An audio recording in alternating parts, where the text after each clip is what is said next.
Contrary to what you might have heard, Red Dead Redemption isn't just Grand Theft Auto 4 with horses. The numerous similarities between the two games are obvious, especially where the HUD and controls are concerned. But there are enough improvements and new features here to ensure that Red Dead can still surprise you. Relax! How you? Sure. Somewhere between a threatening stare and the soldier's armed to the teeth? Yeah, you had me. You play as John Marston, a former outlaw who's trying to put his past behind him and be a family man. He's a very likable protagonist. Unfortunately for you, after years of running with a gang of criminals, he's also a great shot with any weapon that you put in his hands.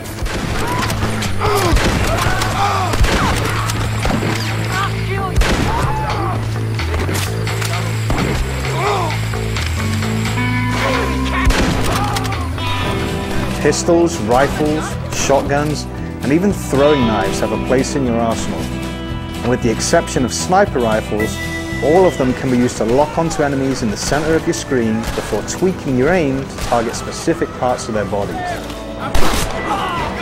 It's a system that worked well in GTA 4, and it's one that works even better here. Not only because the lock-on system has been made a little less forgiving, but also because in Red Dead, shooting at someone doesn't necessarily mean that you want to kill them.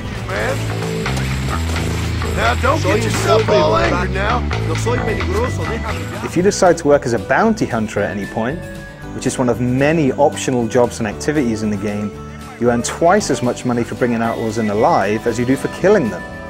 And if you're challenged to a duel, you become more famous for shooting a gun out of an enemy's hand than you do for filling him with lead. Either way, the duels are fun, and they get you into the habit of putting the slow-motion Deadeye mechanic to good use.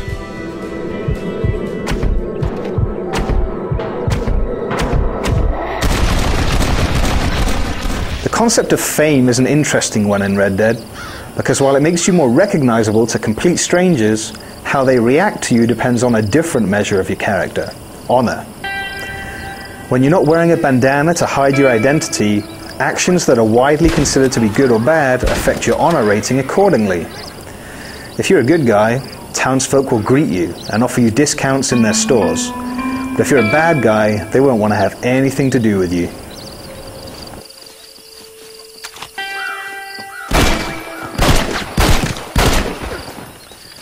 When you're witnessed committing a criminal act, you become a wanted man with a price on your head. The sheriff comes after you with a posse, and even if you manage to escape from them, the bounty doesn't go away, and it grows every time you commit another crime. This is a great evolution of the system used in GTA games, because rather than feeling like everyone has forgotten about your previous transgressions, there's always a chance that bounty hunters will show up, at least until you clear your name, either by paying off the bounty yourself or acquiring a letter of pardon.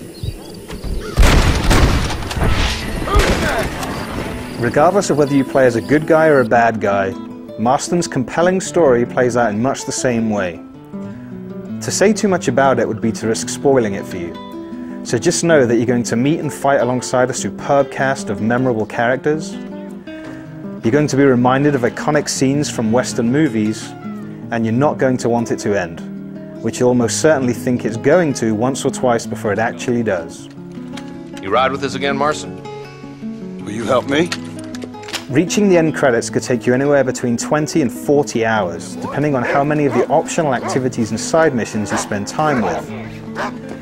Red Dead Redemption's world is a far easier one to get sidetracked than most. That's because, in addition to the dozens of excellent and varied story missions, there are countless other opportunities to make money, to get famous, or just to have fun. While you're in town, you might choose to play poker, blackjack, or liar's dice. And when you're in the middle of nowhere, opportunities for gunfights and the like have a habit of presenting themselves or even forcing themselves upon you. Random strangers in need of help can show up at any time. Thanks, sport. You are a true American hero.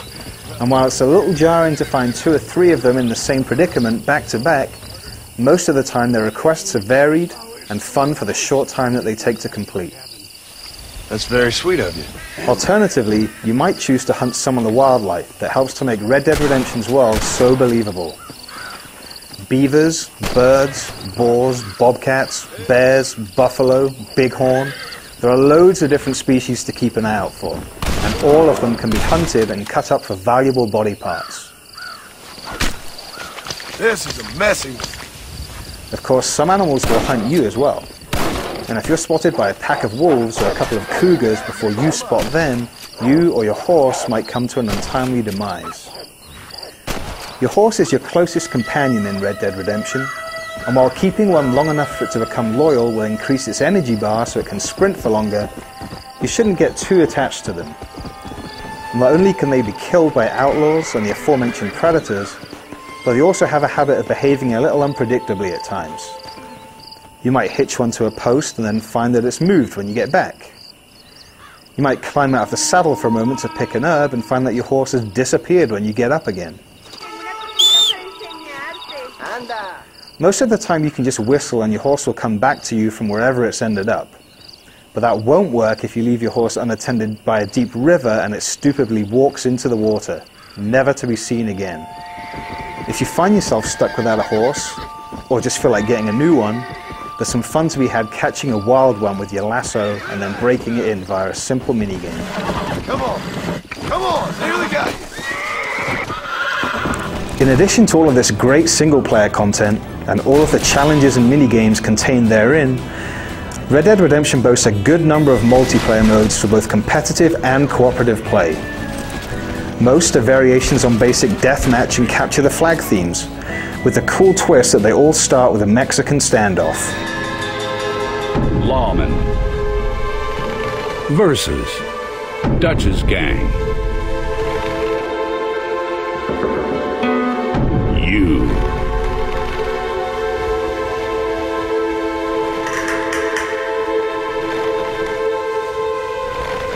Prepare yourselves. Draw your gun. Your gang took victory in the showdown. There's also a free roam multiplayer option, which lets you take your persistent character, who levels up and gains access to better weapons and mounts, online with up to 15 other players and just do whatever you want.